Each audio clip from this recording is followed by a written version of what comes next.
Good evening, everybody, and welcome. Welcome to the 34th edition of the Miami Book Fair.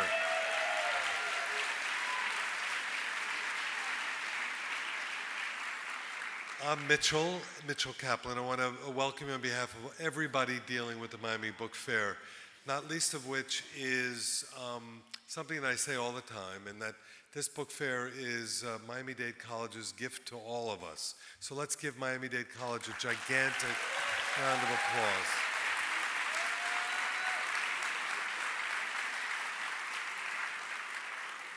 It's great to see all of you out here this evening. You know, we also couldn't do this without some wonderful sponsors, those who really decide to support the book fair in a big, big way. And tonight we have two people I want to mention particularly who've helped sponsor this evening. You know, about a month ago or so, I was at the bookshop at Books and Books, and I had the ability to see this marvelous play called Jungle Love. It was done by, you must know, it was done by Stephanie Anson. And Stephanie and Spencer Anson are two people who've really been supportive of the book fair, and we thank them so much for supporting this event tonight. So thanks to both of you for doing that.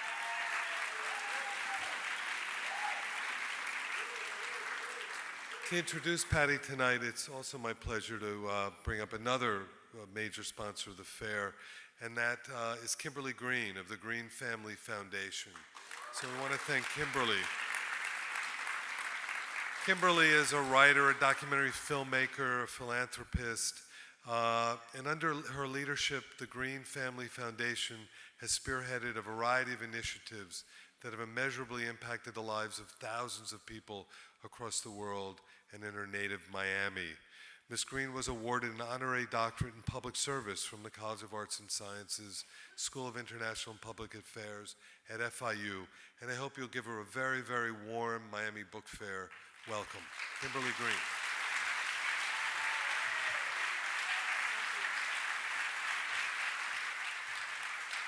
Hi, good evening. Patti Smith is a writer, performer, and visual artist. Her memoir, Just Kids, received a National Book Award, and her recent book, M-Train, is a critically acclaimed New York Times bestseller. Smith was awarded the prestigious title of Commander des Arts et Lettres, sorry for the pronunciation, by the French Republic. Her seminal album, Horses, has been hailed as one of the top 100 albums of all time. And it has a song called Kimberly. And in 2007, she was inducted into the Rock and Roll Hall of Fame. In her groundbreaking new book, Devotion, Why I Write, Yale University Press, one of our culture's best beloved artists offers a detailed account of her own creative process, inspirations, and unexpected connections. The Why I Write series is based on the Wyndham Campbell Lectures delivered annually to commemorate the awarding of the Donald Wyndham Sandy M. Campbell Literature Prize at Yale University. Please welcome Patti Smith.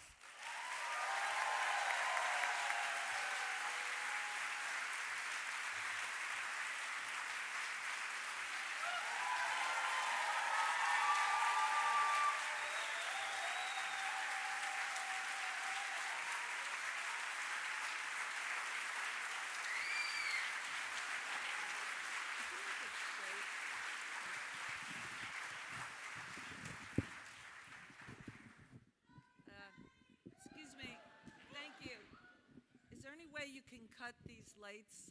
They're just too bright for me. Seriously.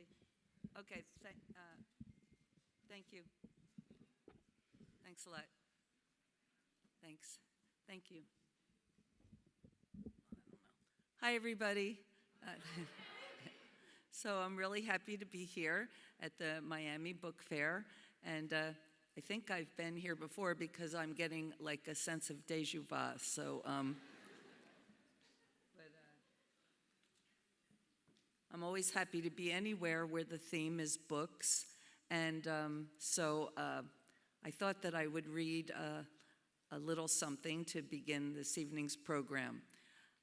The book is devotion, but I'm thinking that, I'm not really just like here to promote a book or something, but the idea of devotion. So I'll be reading from a couple of different books, and so also devotion is so little that the more I read, the more it becomes just a big spoiler alert. So so I'm going to read a little from. Is the sound okay? Everything, because I got this. I have to say, I really hate these things, and usually, like when I was a young, arrogant punk rocker, I used to just rip these things off and throw them away. But now, no, I've become gracious and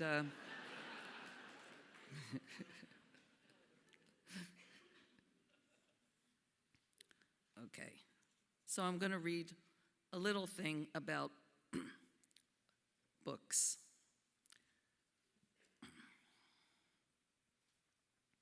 I'm sorry, I'm seeing spots because of the lights. I'm serious. Is there anything you can do about? Is these lights here for a special reason? Thanks. That's good. Okay.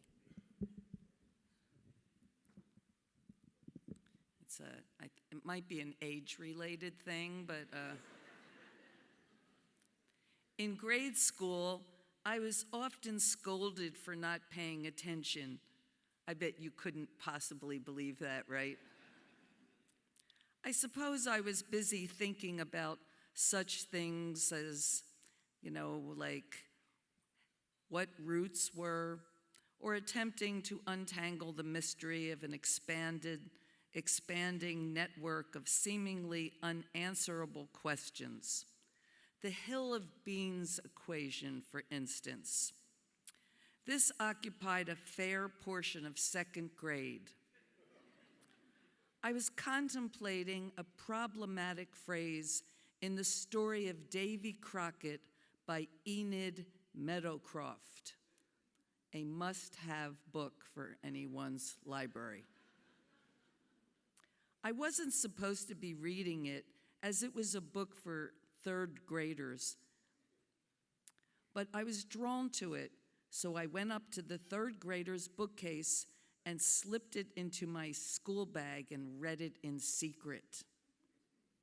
I instantly identified with young Davy, who was tall and gangly, telling equally tall tales, getting into trouble and forgetting to do his chores. His pa reckoned that Davy wouldn't amount to a hill of beans. I was only 7, and these words stopped me in my tracks. What could his pa have meant by that? I lay awake at night thinking about it. What was a hill of beans worth? Would a hill of beans be anything? Would it be worthy of anything as much as a boy like Davy? I followed my mother in the A&P, that was, the supermarket in South Jersey, pushing the shopping cart. Mommy, how much would a hill of beans cost? Oh, Patricia, I don't know. Ask your father. I'll take the cart and you go and pick out your cereal and don't lag behind. I quickly did as I was told, grabbing a box of shredded wheat. I like shredded wheat because, I don't know, back in the 50s, they used to have these coupons, or sort of like they were like deeds to a 1 square inch of the Yukon. And I saved these. I had a stack of them, and I figured after a while I had, like a nice piece of land. Until it was explained to me that these square inches didn't necessarily connect with one another.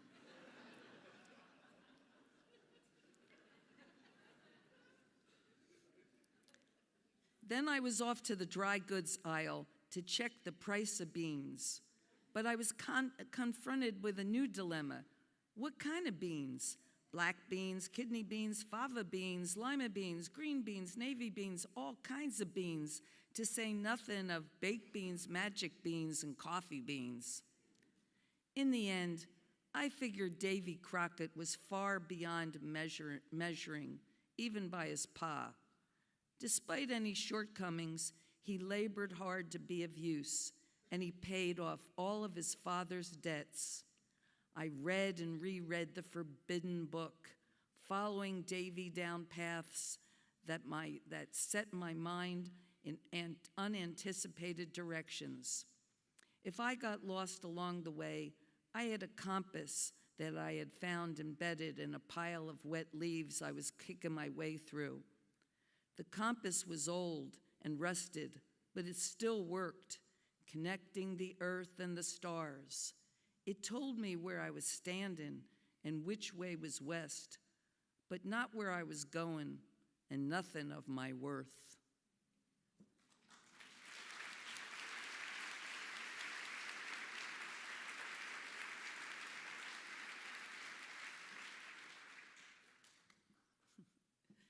Thank you. So I have another thing about books. This is also an M-Train.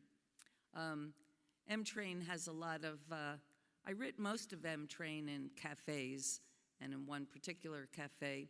And then on this particular day, I was contemplating what it was, how a book became a masterpiece, or what books deserve to be a masterpiece.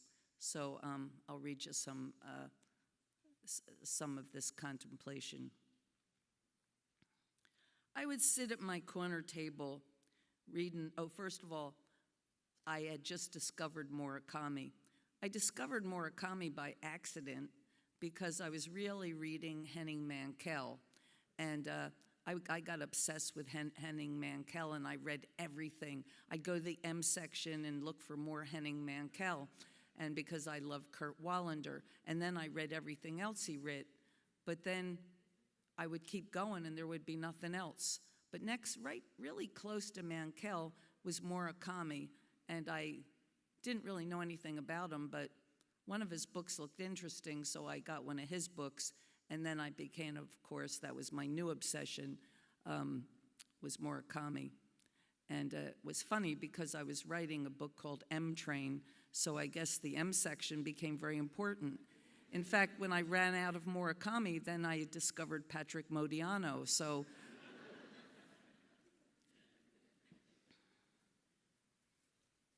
I was sitting at my corner table reading Murakami. I'd come up for air just long enough to go to the bathroom or order another coffee. I read book after book, Dance, Dance, Dance, Kafka on the Shore, A Wild Sheep Trace, and then, fatally, I began the Wind-Up Bird Chronicles. This was the book that really did me in, setting in motion an unstoppable trajectory, like a meteor hurling toward a barren and entirely innocent sector of Earth. There are two kinds of masterpieces. What do I know? I'm like, as I was writing this, I was like a big know-it-all.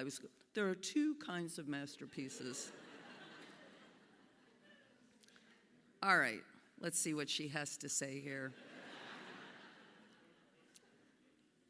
There are the classic works, monstrous and divine, like Moby Dick, or Wuthering Heights, or Frankenstein, a modern Prometheus.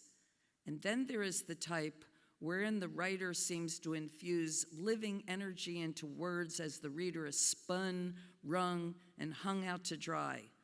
Devastating books like 2666 or The Master and Margarita. The Wind-Up Bird Chronicles is such a book. I finished it and was immediately obliged to reread it. Wait, I'm not done yet. Okay. All right, so then I say a bunch of other stuff, but you don't want to hear about it. Like, for instance, I sat up in my bed watching back-to-back episodes of CSI Miami, led by the stoic Horatio Kane, one of my new favorite shows. Of course, I'd always discover shows long after they're gone, and I thought it was a new show, and I was really into it, and saw all the episodes and was wondering what happened next, and what I found out was what happened next was it was canceled like 10 years ago or something. So I woke up, and then a thought came into mind that there were actually 3 kinds of masterpieces. So I grabbed my black coat and my copy of Wind Up Bird, and I headed to my cafe. It was later than usual and happily empty, but a handwritten sign saying "out of order" was taped to the coffee machine. I can't tell you how those words, "out of order" on a coffee machine, just rips my heart apart.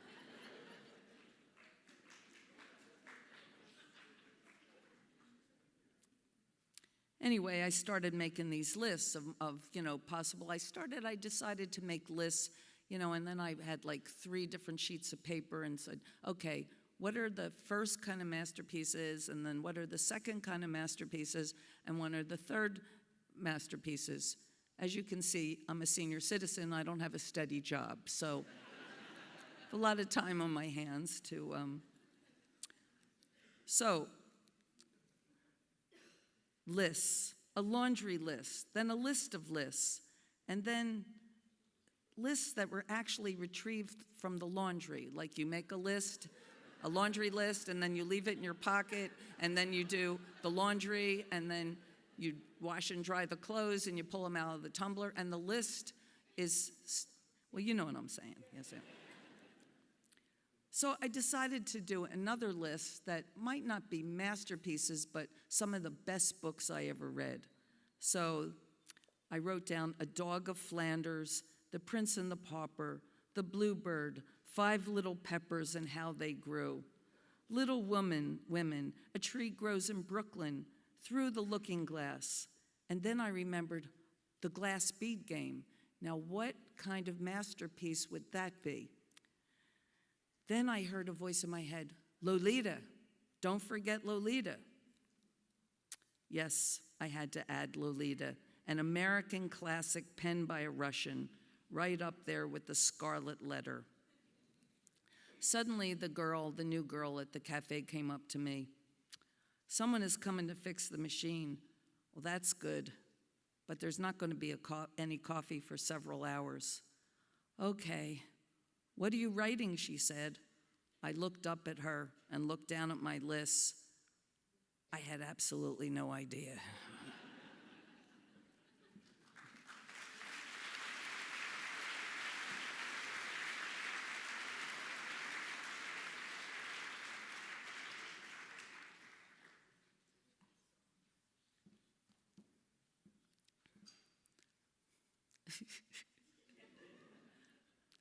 Somehow I feel like either the nutty professor or the absent-minded. I feel like a cross between Mr. Magoo and Jerry Lewis today.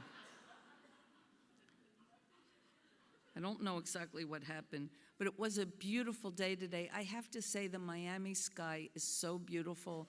Today around 4 o'clock or 5, it was like a pageant, like an opera. I was just like sitting there looking at it. It was just so beautiful. Anyway, thank you for your sky. And in the subject of devotion, in the little book, devotion is really, has a couple of running themes. Devotion, which becomes obsession, devotion to one's craft, devotion to a city or to human being, or even to a precious talisman. And I thought I would read a little bit about Robert Mapplethorpe and I, because, thank you.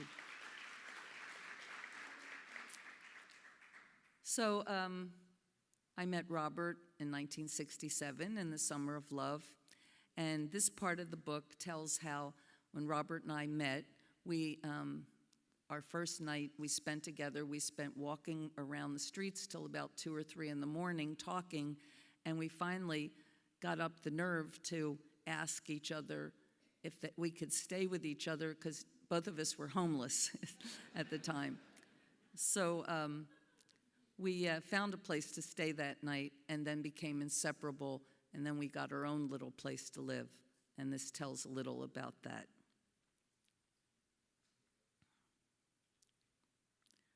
Our few possessions were heaped in the corner of our future bedroom. We slept on our coats. On trash night, we scavenged the streets and magically found all we needed: a discarded mattress in the lamplight, a small bookcase, repairable lights, earthenware bowls, images of Jesus and the Madonna in crumbling frames, and a threadbare Persian rug from my corner of the world. I scrubbed the mattress with baking soda. That was like, you know, you get these mattresses on the street. Back then in 1967 on trash night, people would just throw all their stuff out every Thursday night, and then people would go around and get the stuff they needed and take it home, because, you know, there wasn't that many thrift stores or eBay or nothing like that. People just put it on the street, and you went and got it and took it home. And so we got our mattress, so I asked my mom, like, what I should do, and she said, well, you have to be careful of bed bugs and all of that, but she told me to really scrub the bottom of it with Lysol and then get baking soda and put tons of baking soda on it, and then I did that, and then you sweep the baking soda off of it, and then you have a bed. So.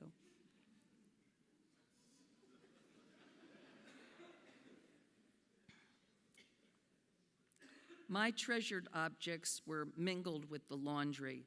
My work area was a jumble of manuscript pages, musty classics, broken toys, and talismans. I tacked pictures of Rimbaud and Bob Dylan, Lotte Lenya, Piaf, Genet, and John Lennon over a makeshift desk where I arranged my quills, my inkwells, and my notebooks.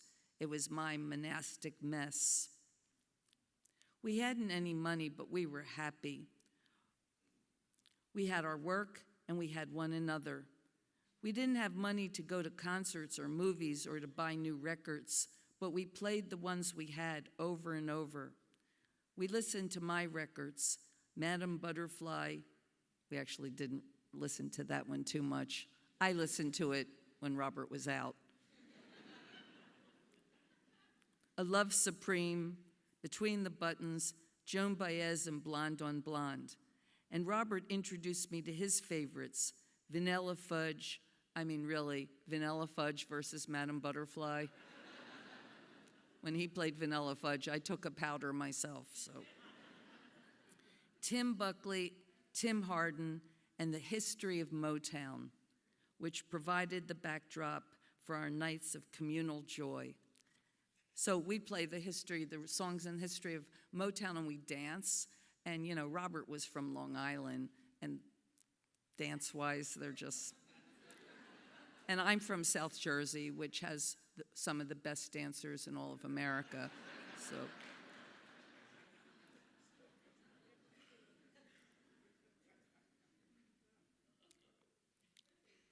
The leaves were turning burgundy and gold.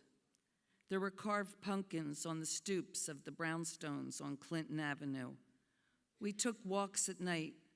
Sometimes we could see Venus above us. It was the shepherd's star and the star of love. Robert called it our blue star. He practiced forming the T of Robert into a star, signing it in blue when he sent me little messages so that I would remember. One summer day, we dressed in our favorite things, me in my beatnik sandals and ragged scarves, and Robert with his love beads and sheepskin vest. We took the subway to West 4th Street and spent the afternoon in Washington Square. We shared coffee from a thermos, watched the streams of tourists, stoners, and folk singers. Agitated revolutionaries distributed anti-war leaflets. Chess players drew a crowd of their own. Everyone coexisted within the continuous drone of verbal diatribes, bongos, and barking dogs.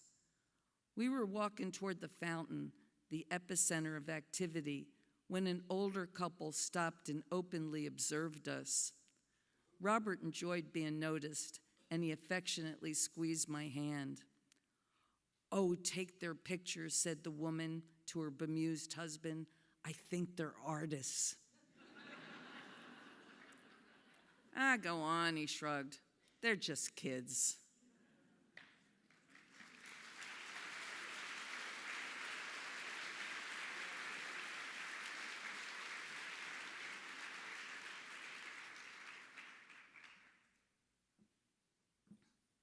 And a little song for those kids.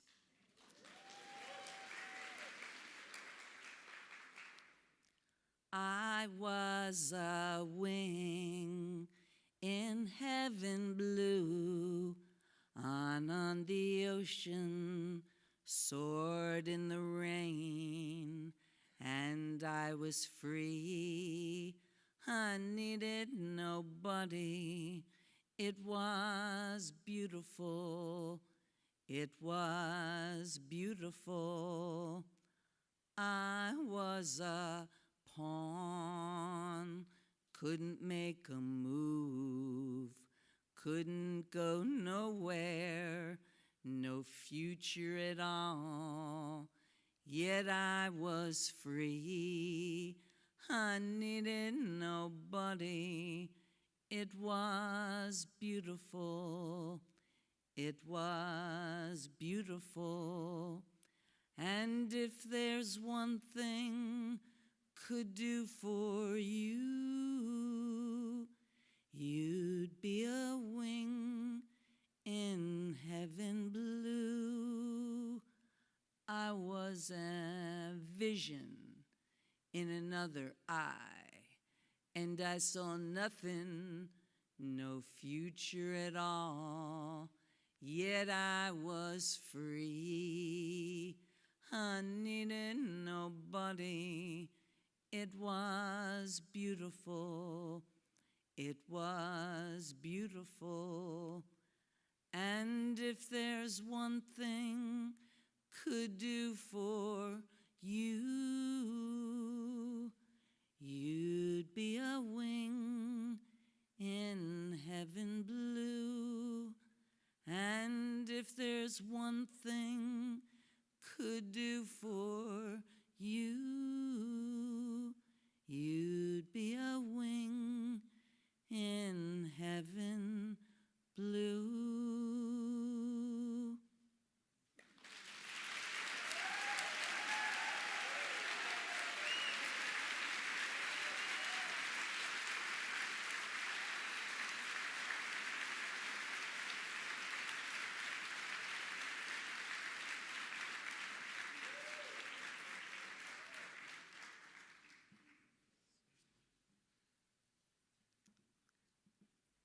This is a little piece that speaks of a different kind of devotion, a devotion to certain talismans, certain objects. You know, it could be our doll as a child, or our favorite little bear, or our toothbrush, whatever it might be. I actually love my toothbrush. It serves me. That's what I think about, all these things that we use, you know, our pen. We're in such a disposable time in life, and you look at these things, we just, you know, we get a phone, and the phone serves us really well, and it's so good to us, and then a new one comes out, and we can't wait to get it, you know. It's like, can you imagine if people, like, treated, like, their husbands and children the way they do their phone, you know? Oh, it's time for a new model, but...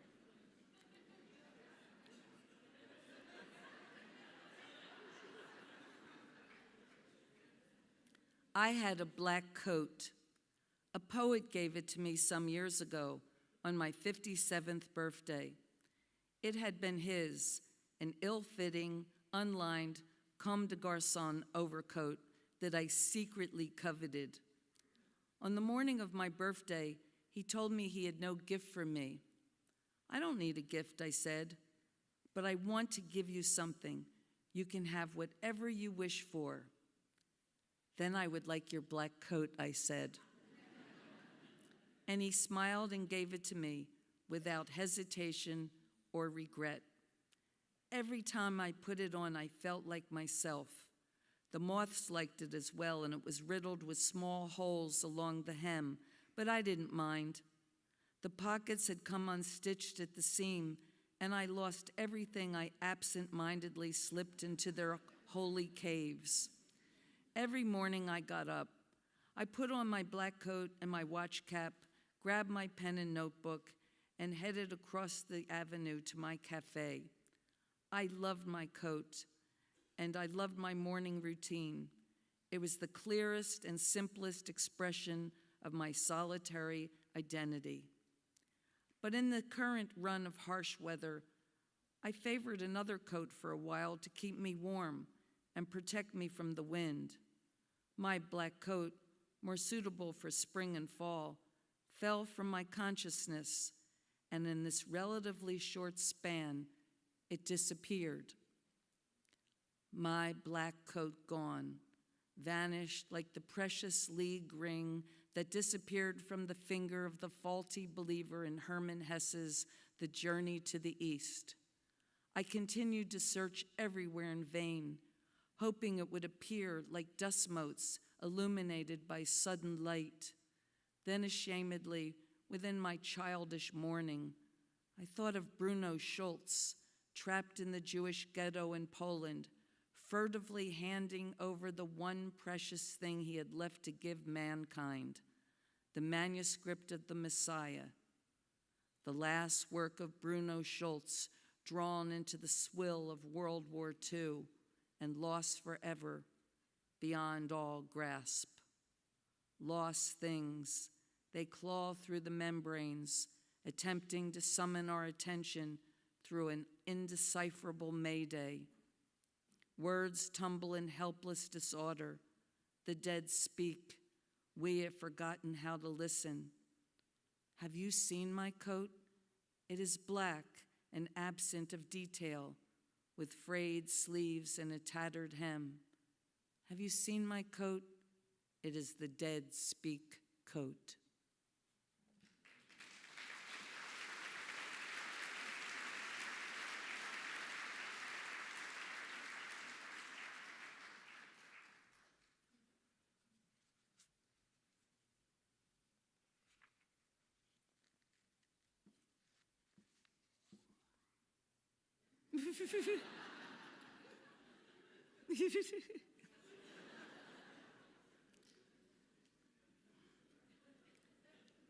Inspiration is the unforeseen quantity, the muse that assails at the hidden hour.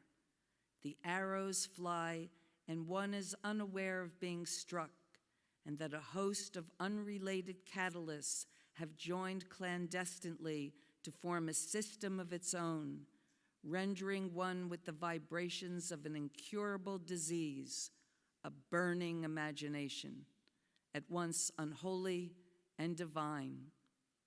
What is to be done with the resulting impulses, these nerve endings flickering like an illuminated map of thieving constellations? The stars pulse. The stars pulse. The muse seeks to be vivified, but the mind is also the muse. It seeks to outsmart its glorious opponents, to rewire such sources of inspiration. A crystal stream suddenly dried, a thing of beauty, joyous, defiled. Why does the creative spirit turn in on itself? Why does the maker twist all drama? The pen is lifted, guided by the shattered muse. Without discord, it marks. Harmony passes unnoticed. Without discord, it continues. Abel is rendered no more than a forgotten shepherd.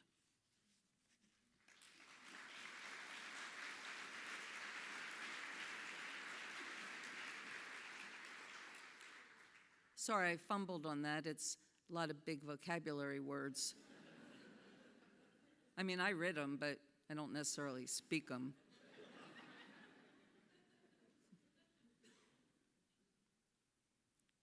I've actually changed sentences because I'd think them and write them, but then I couldn't pronounce them. It's a rough world, isn't it? Let me see what time it is.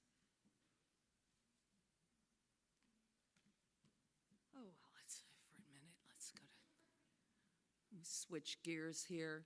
I think it's time for a little audience participation. I did a benefit with my daughter for climate change action, and Joan Baez was one of the guests. And yeah, she is worthy of all our applause, and so is climate change. So it was awesome. My daughter produced, with her friend, a concert at Carnegie Hall with Bill McKibben, who's going to be amongst you soon. In any event, what was I trying to talk about?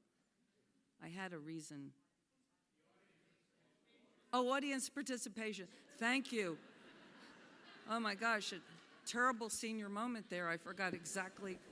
Okay, so no, it's not time for that. It's a different audience participation.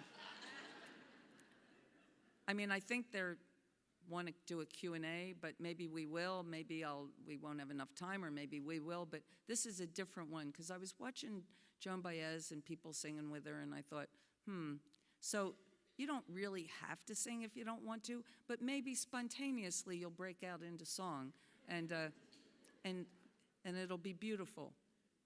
And I will say that I did this song once in a where was it? I think it was Istanbul, and the people broke out in spontaneous participation in English, so it should be a lot easier for all of you.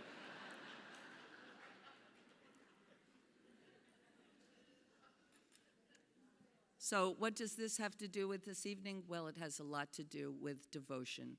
So I'm going to dedicate this little song to the little book, of which I haven't read anything from, except for one thing, which I fumbled. So, but that's okay, because you'll read it later perfectly, without any fumbling. And it's so small, you could probably lock yourself in the bathroom and read the whole thing. Wise men say only fools rush in, but I can't help falling in love with you. Shall I stay? Would it be a sin? 'Cause I can't help falling in love with you. Like a river flows gently to the sea, darling, so it goes. Some things are meant to be. Take my hand, take my whole life through, too. 'Cause I can't help falling in love with you.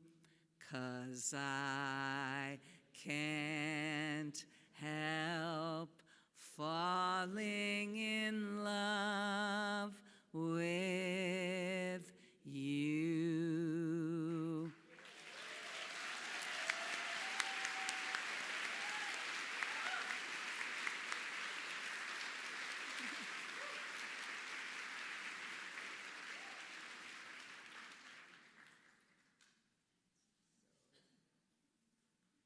That was awesome.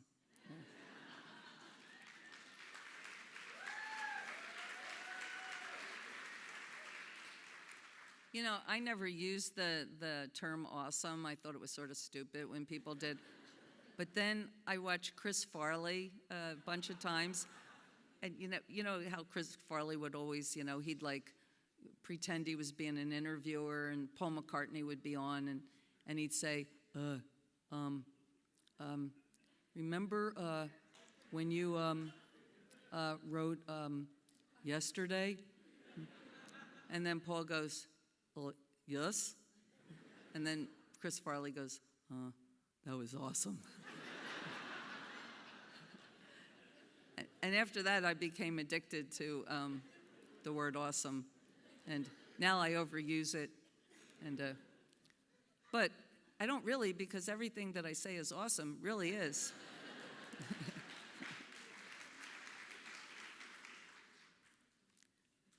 Why is one compelled to write, to set oneself apart, cocooned, wrapped in solitude, despite the wants of others?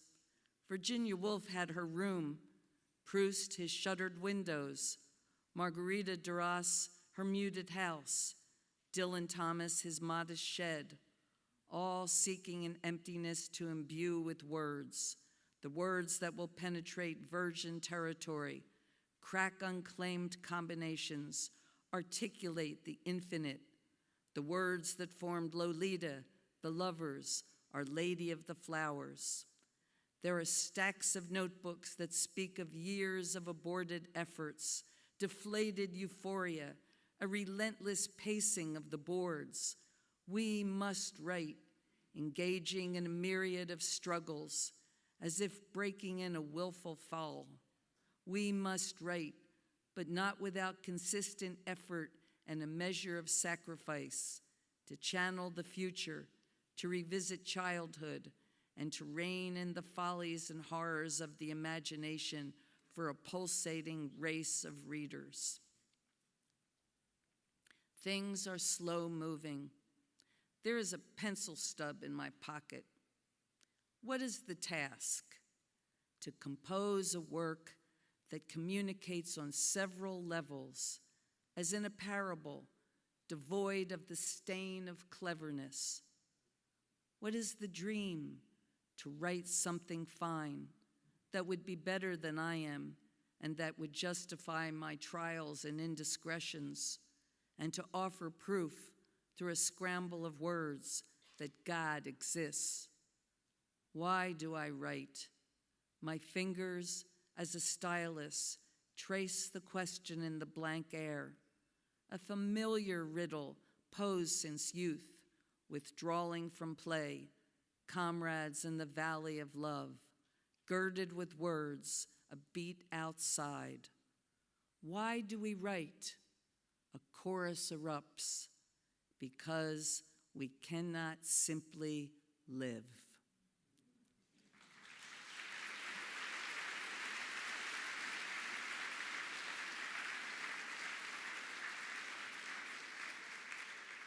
So we can do, would you like to do some question and answer thing? Would you like to do that? All right, and they'll take care of it there. And so I don't know how they're going to do that. Well, you have a question. You're with the vest. What is your question?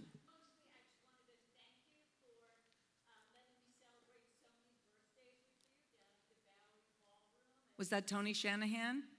No, which Tony? Oh, my birthday. Oh, thank you. Which reminds me that I want to say hello to Harrison. I don't know you, but if you're in the audience, Jessie said hello. Jessie's my daughter, and she found out that her friend is here, and so he might be hiding because this might be extremely embarrassing. But just so you know, Harrison, that is my father's middle name, and I'm very partial to that name. So, okay, so we need your setup. Thank you very much. Hi. Hey, Patti. Hi. My question is, a while back you wrote a poem about Mary and Faithful that was featured in your collection of poems, Seventh Heaven. I was wondering, what was it about Marianne that made you want to write a poem about her? And also, what did you think of her cover of Ghost Dance? Okay. Well, the book you're talking about is called Seventh Heaven, and it was it was dedicated to Mickey Spillane and Anita Pallenberg, and there was a lot of poems about girls in it, and for some reason I just felt like writing, that's what poets do often, is they write poems to muses. And I read some poems. I can't remember the poem because I wrote it like 45 years ago, but so I'm just like beating around the bush. But but truthfully, I was a teenager. I loved Marianne Faithfull. She was like one of our, in the 60s, she was one of our great muses, and she was like an angel. And so I read a poem about her. It's that simple. Later I got to know her, and she was really nice. And what I think of Ghost Dance, I was thrilled that she covered Ghost Dance. I thought it was wonderful. And sorry I can't tell you more about the poem since I can't remember it. So, Okay, cool, thanks. well, so far we're batting 0. Okay. Yes. I think you can answer this one. I remember listening to your music when I was younger, and I happened to stroll into a movie theater and see the Robert having his nipple pierced film, and loved your storytelling there.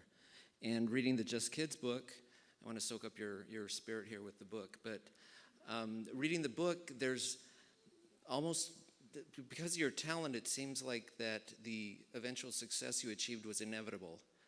But I'm wondering if it's because your ability to tell a story, and we knew it was going to have a certain ending, if it felt inevitable to you. I'd like to get just your perspective on the suffering and the struggle that went into where you are. This is turning into the good earth. Well, what's the actual? Give me the question. Give me So- one little question. The sense of, did you feel as you were going through all the different paths you were going through, living in the Chelsea hotel, no heat and all that stuff, did you feel like you were going to be the success you are today, or? I was just hoping that I would get something to eat for dinner. I mean, when we were like 22 or something, I wasn't thinking. Truthfully, I wasn't worried about being successful. I was more worried about did I actually have it within me to do something that was going to endure, that would move people, that would be worthy of so much work and sacrifice. I wasn't interested whether I was going to be successful or not. The only thing I wanted to be successful in those days was getting the money up to pay the rent and getting another, getting some grub, I think if success is what you're going for, then that's a whole other ball game. But what Robert and I, of course he wanted to be successful. It was very important to Robert. But what was the most important was that we did good work, that our work, we do something fine, that we do something that no one else had done. And that's what we thought about. That's what we talked about. That's what we're enslaved by art for. And, success, fame, success, all of these things are interesting and sometimes are given and sometimes not. Van Gogh had no success. William Blake had no success. There's a million stories of great artists, mathematicians, scientists, who had no success. But what they did was they created something divine, something that would endure.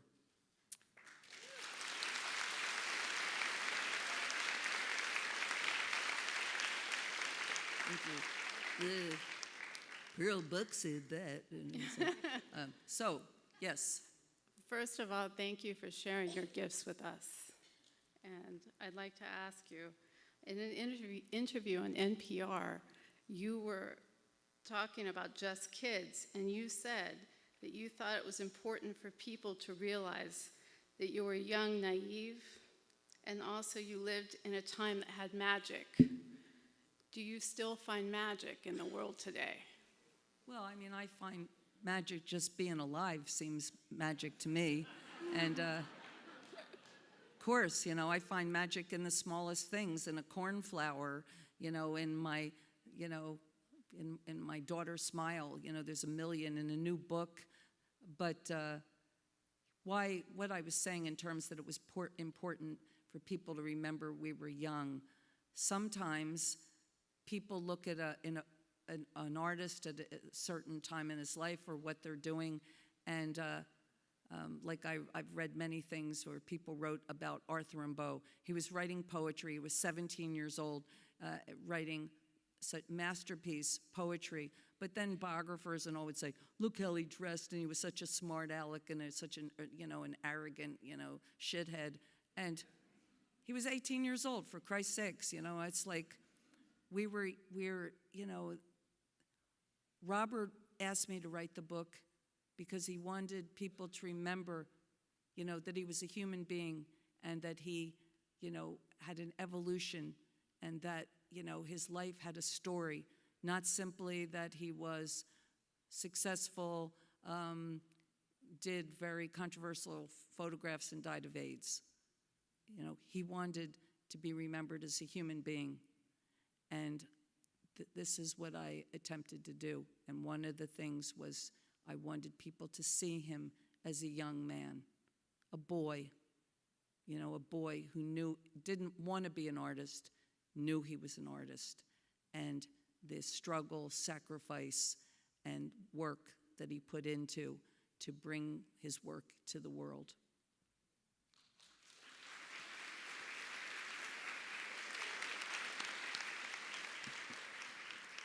Hi, Patti. Hi. My name is Robbie.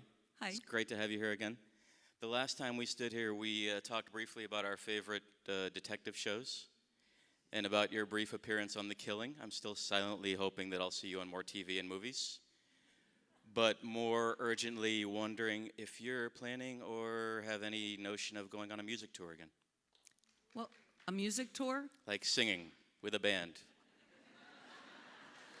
Or coming here and playing a concert Well, for all of your desperate fans. First of all, I've been touring Have you? since 1996. I don't know where Well, you've been, but Have you? sorry. Waiting in the wrong place, obviously. But yeah, I mean, I still, I'm singing now. That's I know. not a. I know. Just But, can't get yeah, enough of a great thing. We do tour a lot in Europe, but actually, I'm spending more time writing, but I still perform. And what was the other part of the question? Wondering if you're going to do any more TV or movies. More TV? TV. Yeah, if I get a good 3-minute offer. But just to keep it going, the new things I really love Endeavor, and I really love Vera, which we didn't discuss last time. But you know what show I really like is The Good Doctor. That's another gonna have one to of my check it new out. favorite shows. And Since and actually, I have to tell the truth. Somehow, I don't know how I was roped into this, but one night I was in such a weird state of mind that I binge watched Grey's Anatomy. So thank you. No one is immune. Oh, since you don't keep up that well with your cop shows, they're working on a new season of Luther. I just thought you'd like to know. What is it? Luther, the one with Idris Elba. I love Luther. They're working on a new season. But I have to say, the problem with Luther is it's so stressful. Sometimes I have to turn it off. But I love him. I love Luther. Thank you for being here. You're welcome. Hi. Hi, Patti. Can you hear me? Yeah. I'm kind of short in this. Okay. My name is Zoraida. I'm from here. And like you, I wrote a poem to my favorite muse, you. And I was wondering if I could have a minute to read it to you. It's a little cheesy, but I just thought I'd try. If not, I Is know it the long exit. or short? Short. Okay, go ahead. I don't mean that because I don't like long poems. I It's know just the that time. we don't have much time, and I wouldn't want to edit you. Okay. It's called Poem for Patti Smith. Kind of short. Steel-colored hair, wayward blue eyes, her hands ever reaching for that deep cup of black coffee. She wanders the street of New York until she finds a bench in Washington Square Park. She digs into the pocket of her black coat for her pen and notebook. She searches for words about Bolaño, Neruda, Murakami. She writes in the style of TV detectives, of reporters, of poets before her. She walks back to a Greenwich Village cafe, orders yet another black coffee. She opens that notebook and wanders deeper about Bolaño's 2666. Night has fallen over her New York. She sips her last coffee, puts away her pen. She walks home, feeds her cats, and settles in for a night with Lenny Briscoe, a night of law and order. That one's for you.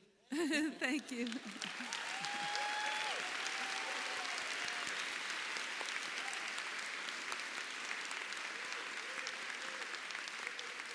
Thank you.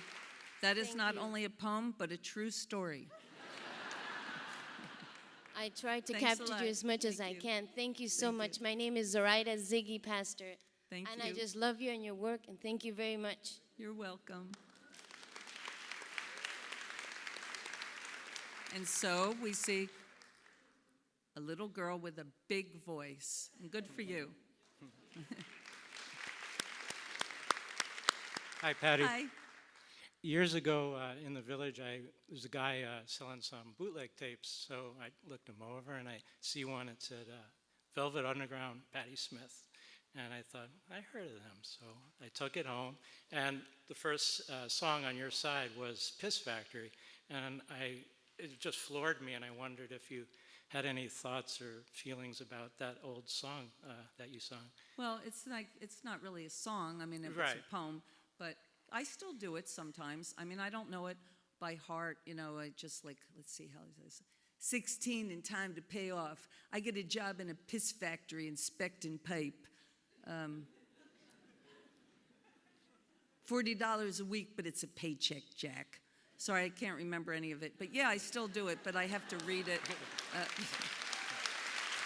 Very good. Just a quick question, Wasn't that the question? yeah. Okay, yeah. We're going to take 2 more questions. All right, 2 more questions. Yep. Because I still got work to do. Hi, Patti. Hi. When you think of your friend Lou Reed, what's your fondest memory? Pardon me? When you think of your friend Lou Reed, what's your fondest memory of him? God, so many. Well, let's see. I can tell you my fondest 70s memory was I was in a hotel, and Lou Reed was in the same hotel, and he called me up and asked if I would come up in his room, and I went into his room, and he was in the bathtub, but he was wearing a black T-shirt and I don't know what else, but it was like a bubble bath, so I didn't see anything, and I just sat on the floor at the edge of the tub, and we just talked about everything: mathematics, the universe, Rupert Brooke, all kinds of stuff. And that was a good memory. And then my last memory of Lou was about a week before he passed away. We all have this sort of favorite restaurant, this Japanese restaurant. And I was there with my daughter, and Lou and Laurie were leaving, and we talked for a little while. And he was leaving, he said, I love you, Patti. And I said, I love you too, Lou. And I knew him for maybe 45, 50, I don't know how many, 50 years maybe. And that was the first time we ever said that, because usually we were snarling at each other affectionately. And so those were the last words that we said to each other. Thanks, Patti.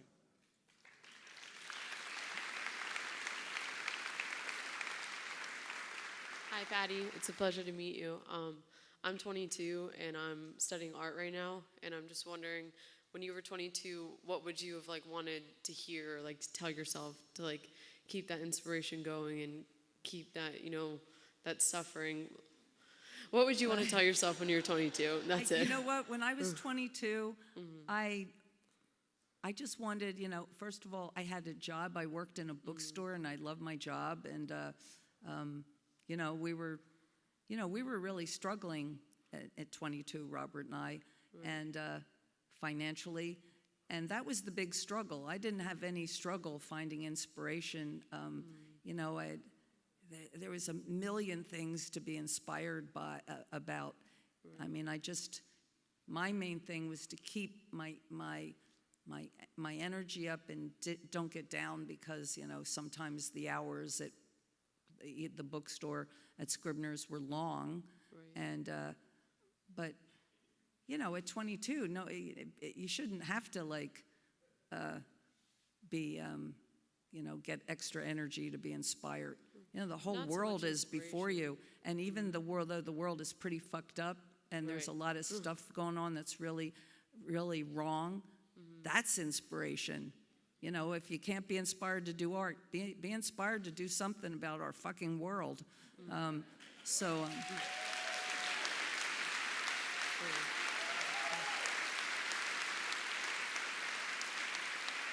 Because eventually, all those people someday, you're the hope of the future. Right. Each young, when I look at somebody 22, I think, wow, all these people, all these young people, they're gonna work to help save our world. Every new generation, I hope they're gonna do a better job than our generation, Hell yeah. who really tried. But unfortunately, my generation had a lot of great people, but it also had Donald Trump. So, but don't lose heart. It's great to be alive, because the alternative is not to be alive. So, Thank you.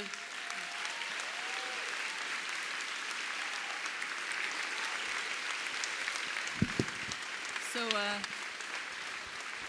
thank you for coming. The subject was, it was devotion, devotion to books, devotion to, our talismans, devotion to writing, and to our beloved friends. And so I'd like to read.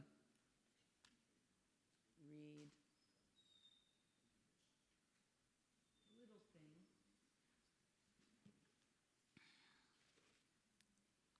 This is a letter I wrote to Robert shortly before he passed away. Dear Robert, often as I lie awake, I wonder if you are also lying awake. Are you in pain or feeling alone? You drew me from the darkest period of my young life, sharing with me the sacred mystery of what it is to be an artist. I learned to see through you and never compose a line or draw a curve that does not come from the knowledge I derived in our precious time together. Your work, coming from a fluid source, can be traced to the naked song of your youth. You spoke then of holding hands with God. Remember, through everything, you have always held that hand. Grip it hard, Robert, and don't let go. The other afternoon when you fell asleep on my shoulder, I drifted off too. But before I did, it occurred to me, looking around at all your things and your work and going through years of your work in my mind, that of all your work, you are still your most beautiful, the most beautiful work of all.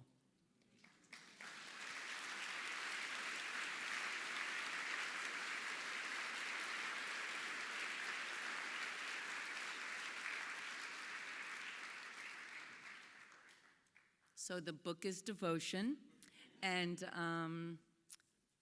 in terms of devotion, this was written for the one in my life I was most devoted to,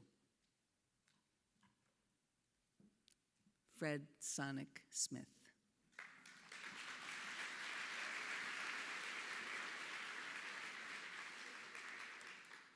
Take me now, baby, here as I am.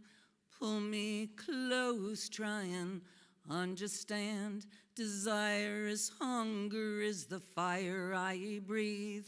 Love is a banquet for which we feed. Come on now, try and understand the way I feel under your command. Take my hand as the sun descends. They can't hurt you now, can't hurt you now, can't hurt you now, wow, wow, wow, wow, wow. Because the night belongs to lovers, because the night belongs to us, because the night belongs to lovers, because the night belongs to us. Have I doubt when I'm alone? Love is a ring, the telephone. Love is an angel disguised as lust, here in our bed until the morning comes. But come on now, try and understand the way I feel under your command. Take my hand as the sun descends. They can't hurt you now, can't hurt you now, can't hurt you now, wow, wow, wow, wow, wow. Because the night belongs to lovers, because the night belongs to us, because the night belongs to lovers, because the night belongs to us. Now here's the part where Lenny Kaye plays his solo, and everybody gets excited, and everybody stands up, and everybody begins to sing, and then I grab the microphone. Although we're filled with doubt, the vicious circle turns and burns. Without you, oh, I cannot forgive the yearning, burning. I believe it's time to feel, to heal, and touch me now, touch me now, touch me now.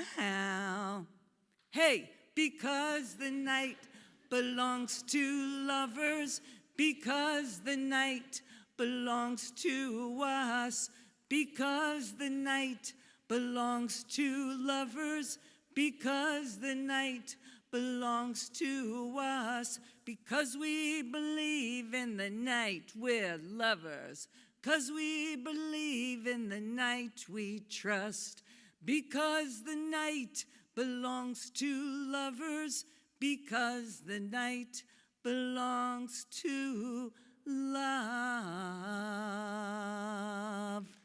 Thank you, everybody. Thank you.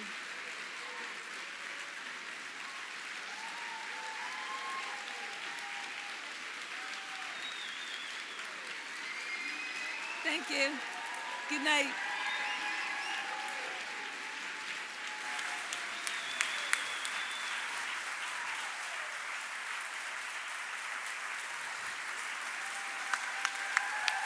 Patti Smith, everybody.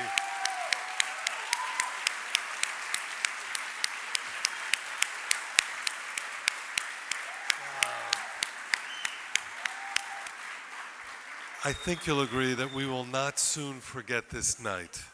Thank you all for coming. What a great thing. And thank you, Patti, once again. Thank you.